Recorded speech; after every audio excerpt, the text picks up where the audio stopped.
Guy React. You should go subscribe to him.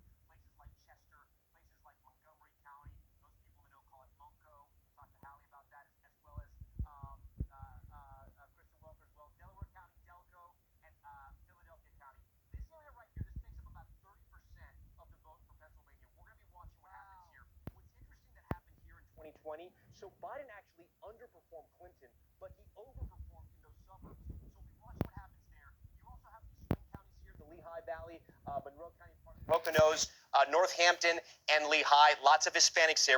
Hey, chat, I just want to say appreciate all y'all being in the stream right now. I don't care who you're voting for, Trump or Kamala. I just appreciate you being here. Thank you, guys. This would be so boring without you guys being able to watch this with me. Thank you, thank you, thank you. Okay, whiz without, Beb. Okay. Whiz without. All right, well, we have a lot of time just to do Philly talk. We won't leave Pittsburgh out, but we're coming up on a poll close Yeah, here. 21 seconds until the top of the hour. Another poll close, and we're going to hear from about 17 states here coming up at the top of the hour. And there's our election alert as we. Chat, 17 states are coming in 10 seconds. We're going to see Pennsylvania. 6, 5, those other states that the poll closings are about to occur in about 1 second. And we'll be able to get some characterizations for you here in just a moment. Look at those 8 o'clock poll closings. Here's an NBC News projection. State of Florida. NBC News projects that Donald Trump will win Florida and take its 30 electoral votes. State of Massachusetts, Kamala Harris, the projected winner tonight with 11 electoral votes. Massachusetts. Donald Trump, the projected winner in Tennessee tonight. 11 electoral votes there. In the state of Maryland, NBC News projects that will go on the Kamala Harris column. We move on to the state of Missouri. NBC News projects that Donald Trump is the victor in Missouri when all the votes are counted. Here's what Alabama looks like. That will also go to Donald Trump. State of Oklahoma, this will be projected to go to Donald Trump is winning.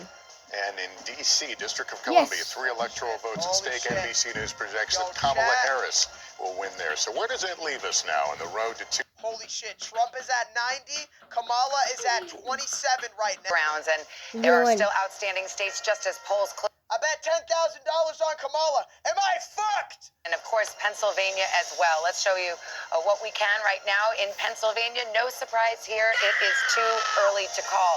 North Carolina, same story. They do count fast there, but not fast enough to call it. It's still too early to call. Just 5% of the vote in. And in Georgia, we're seeing a lot more of the vote, but still too early to make a projection. Let's go to Tom, who's starting to look at some of the numbers here. And I see you've got Virginia. Skip through. Vote is in Loudoun County right now. Biden was at 61%. Harris is now at 56%. Again, there's a difference of about 35,000 votes. 95% is in, and we can actually see how much of the vote is left. Only about 3,600 votes remain in Loudoun County. So she's underperforming a little bit there.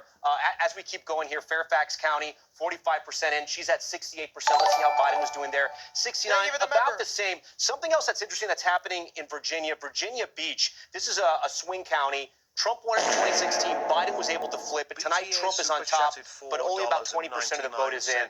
A lot of the western part of the state, as we know, is going to be more rural. Some of that coal mining country, it's going to resemble West Virginia. We have some of the vote in a county like over here, Wise County. This is a good Trump barometer. He's at 78%. He was at 80% in 2020, but 41%. Bro, I want to listen to what he says. Yo, crazy. Thank you for the $2. Thanks for the $5, BTA. Flag. But Loudoun County, again, this is a place where Democrats want to run up those votes in Virginia. Not that Virginia is in danger for Democrats because they were able to run up the score in 2020, but Trump in 2016 got close. He got within 5 points. Okay, chat, when there's another ad break on NBC, I'll do another poll for Trump or Kamala. We'll see if it changes. Actually, it's honored to have a resident of the Commonwealth of Virginia with us, Chuck Todd. So, I mean, you look at that, you know those suburban collar counties around Washington, D.C. very well. Is that a warning light if Kamala Harris is not performing as well as Biden did in some of those suburban, exurban counties? It could be if we're going to see that if it's moving. Virginia is sort of the gateway now to the north rather than being, I always joke, it's nice to see it from the Confederacy, right? It is the one southern state that has been consistently a Democratic state, not even a swing state anymore. So if that is consistent, yes. One thing I've learned, though, with the Northern Virginia vote, you may have 95% of the vote in, that 5% can account for a lot more uncounted vote than people realize. So, and there is a sense, so that's... So, chat, let me just explain something to you, chat. For all of these states, at the end, as time goes on, Kamala is going to get more votes because the more populated areas take longer to count the votes. Okay? The votes in the populated cities. Yo, Mr. Yorkie. So she could clutch up. The populated areas take longer to count, so it takes longer for those results to come in. East. Why? Because he is doing better with Hispanic. That's right. And there is a larger population of Hispanics in the Southeast. Polls indicate that she is going to do better with older white women. I've been messing around with Indiana. Indiana's not going to, it's a red state. Donald Trump's underperforming about a point or two in almost, even in the rural counties. Indiana's a very white state. It's a tea leaf. I just throw it out there. It's a tea leaf. Look at the They obviously results border in Indiana. She's performing a couple of points better.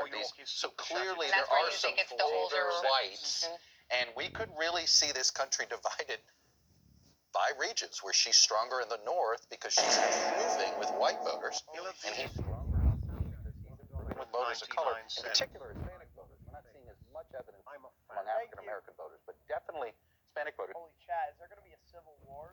National. Is there going to be a war? Nationally, when you look at some of the numbers here, he is plus 10 with Latino men, according to our exit poll nationally, a demographic group that Joe Biden was plus years ago. So it is definitely a shift, and it is definitely one of. I mean, Explain in skibbity Explain terms. in skibbity terms, please. Okay, so basically, okay, so you have a phantom tax.